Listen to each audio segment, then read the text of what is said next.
বগুড়াটি ছিল আমার কাছে একটি মডেল জেলার মতন।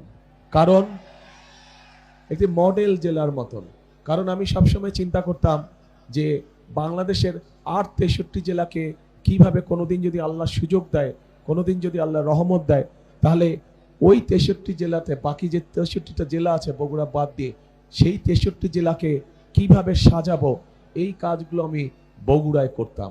যে বেসিক মানুষের একটি জেলার মৌলিক যে প্রয়োজনগুলো, সেই মৌলিক প্রয়োজনগুলো ধীরে ধীরে আমরা বগুড়ায় তৈরি করেছিলাম। এই মুহূর্তে কম বেশি আমরা গর্বের সাথে বলতে পারবো, সেদিন আমরা যতটুকু কাজ আপনাদের সকলকে সাথে নিয়ে, আপনাদের সকলের সহযোগিতায় 2001 থেকে 2006 পর্যন্ত যতটুকুই আমরা করতে পেরেছিলাম কাজ এলাকার জন্য, প্রত্যেকটি বগুড়ার 7টি এলাকায় যতটুকু কাজ আমরা করতে পেরেছিলাম, বাংলাদেশের যে কোনো জেলা থেকে আমরা বেশি কাজ করেছিলাম, যে কোনো জেলা থেকে আমরা ভালো কাজ করেছিলাম।